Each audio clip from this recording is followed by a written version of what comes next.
दांत वाली बहू। रंजना कभी ब्रश नहीं करती थी। उसे कितनी बार उसके माँ बाप ने डांटा, लेकिन उसका कोई असर उस पर होता ही नहीं था, जिस कारण से उसके दांत पीले पीले हो जाते हैं। शादी के बाद अरे बहू, वैसे तो तुझ में कोई कमी नहीं है, पर तेरे दांत दांत इतने पीले कैसे हैं बेटा? कैसे मतलब? कोई सर्जरी थोड़ी ना कराइए। वो तो क्या नाम, मैं ब्रश नहीं करती थी तो पीले हो गए। अब क्या करूं? आप कहें तो लाल करवा लूं या फिर काले? यार ये क्या है, क्यों माँ से लड़ रही हो? लड़ रही हूँ? अरे मैं लड़ रही हूँ या ये बोल रही है कि दांत पीले हैं, पीले। अरे तपस्या थोड़ी ना की है इन्हें पीले करने के लिए। बकायदा ब्रश नहीं किया है 20 साल तक, तब जाकर। छी, कैसी बात कर रही हो? ये उस वक्त तो पीले नहीं थे जब हम लोग तुम्हें देखने आए थे। अरे तब साफ करवा लिया होगा डेंटिस्ट के पास जाकर। अब देखो कैसे पीले पीले लग रहे हैं। रंजना सास की तरफ गुस्से से देखती है। फिर शुरू हो गई पीले पीले पीले।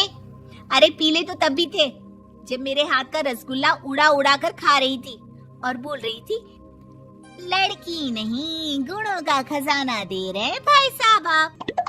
खैर, अब वो लोग करते भी तो क्या करते, पीले दांत वाली बहू पल्ले पड़ी थी तो झेलना तो था ही।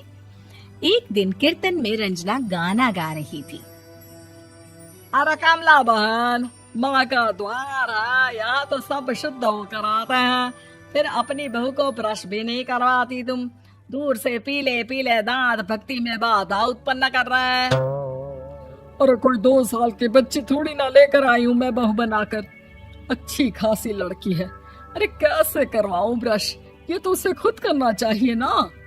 अब माँ बाप तो इसके जैसे तैसे निपटा दिए, ये नहीं सोचा कि सास कैसे संभालेगी। सास बहू को लेकर घर आ जाती है, लेकिन सोच लेती है कि अब इसे लेकर कहीं नहीं जाएगी। अगले रोज बहू कहती है, अरे क्या हो गया, मंदिर नहीं जाना क्या? कीर्तन का वक्त हो रहा है। मेरी मधुर वाणी से कान्हा जी जागते हैं और सोते हैं। आप तो जानती है ना उनकी भक्ति में कितना मन लगता है मेरा। वो क्या है ना, तबीयत ठीक नहीं लग रही है मेरी, आराम करूंगी मैं। तबीयत ठीक नहीं लग रही? अभी तो मिथुन के गाने पर नाच रही थी आप, और अब बोल रही है कि तबीयत ठीक नहीं लग रही।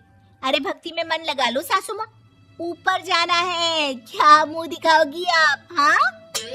सास को बहू की बात पर गुस्सा आ जाता है। मैं क्या मुंह दिखाऊंगी, इसकी चिंता तो ना कर, समझी? अपने मुंह की चिंता कर, जो ये पीले पीले दांत लेकर हर जगह पहुंच जाती है। पता है लोग कितना मजाक बनाते हैं। ना जी ना, मैं नहीं जाना कहीं तेरे साथ। तो ये बात है।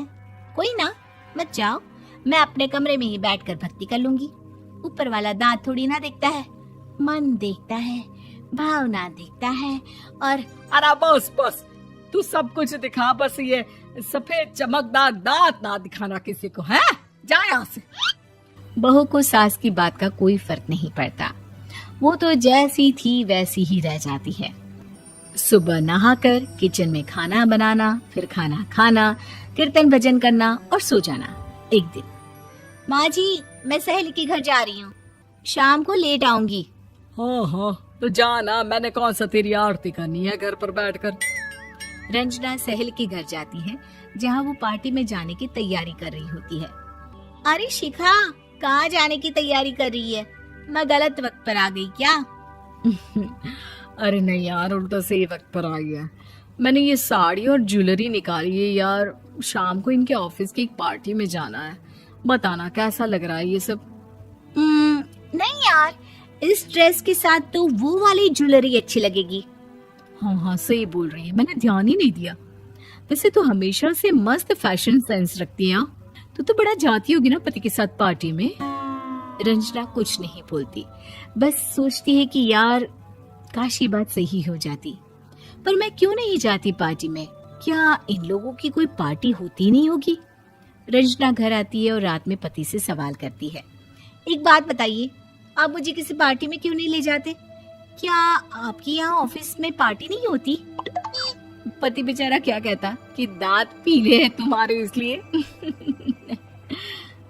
अरे कोई पार्टी होती नहीं हम लोगों के ऑफिस में, तो कहाँ से लेकर जाऊं? और मार्केट, मॉल, कहीं वीकेंड घूमना, कहीं तो। अरे यार, सारे हफ्ते में एक छुट्टी मिलती है, तो सोचता हूँ कि आराम ही कर लूं। क्यों? रंजना मन मार के रह जाती है। पहले कभी सास के साथ मंदिर जाया करती थी, लेकिन वो भी सास ने ले जाना बंद कर दिया। घर बैठी बैठी रंजना बोर हो जाती है। तभी उसे आइडिया आता है और वो मायके जाने का सोचती है। सासू माँ, 2 दिनों के लिए मम्मी के घर जा रही हूँ। अच्छा अच्छा, ठीक है, आराम से जा। और हाँ, माँ से कुछ अच्छी आदत सीख कर आना कि कैसे शरीर के हर भाग की तरह दांतों की सफाई भी जरूरी होती है, समझी? शुरू हो गई ना आप। वो लोग आपकी तरह नहीं है कि छोटी छोटी बात का बतंगड़ बना दे। उन लोगों के लिए मैं मायने रखती हूँ, ना कि मेरे पीले पीले दांत। रंजना माँ को बिना बताए उन लोगों को सरप्राइज देती है, लेकिन जैसे ही वो दरवाजे पर पहुंचती है, अंदर देखती है कि घर वाले कहीं जा रहे होते हैं। अब माँ, काश रंजना दीदी के दांतों वाली प्रॉब्लम नहीं होती, तो वो भी हम लोगों के साथ चलती ना बुआ जी की बेटी की शादी में। हाँ बेटा, लेकिन अब उसे कौन समझाए कि उसको उसके पीले दांत नहीं दिखते, लेकिन उसके आसपास के लोगों को कितना एम्बैरेसिंग फील कराते हैं।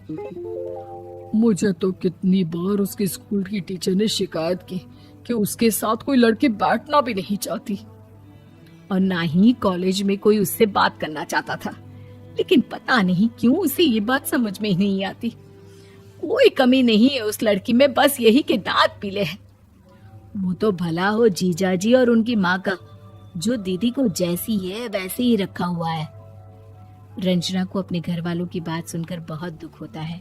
वो सोचती है कि वो क्या करे, लेकिन फिर वो सीधा डेंटिस्ट के पास जाती है, अपने दांत चमकाती है और कसम खाती है कि वो रोज ब्रश करेगी। अरे क्या हो गया? तुम तो 2 दिनों के लिए गई थी ना। पर कोई ना, अच्छा है, चलो आ गई तो। रंजना सास के सामने आकर खड़ी हो जाती है और पूरी स्माइल करती है, उसके चमकदार दांतों को दिखाती हुई। हैं? चले मंदिर। माँ, मुझे माफ कर दीजिए, मैंने आप लोगों को बहुत एम्बैरेसिंग फील करवाया। मैं आज से रोज ब्रश करूंगी।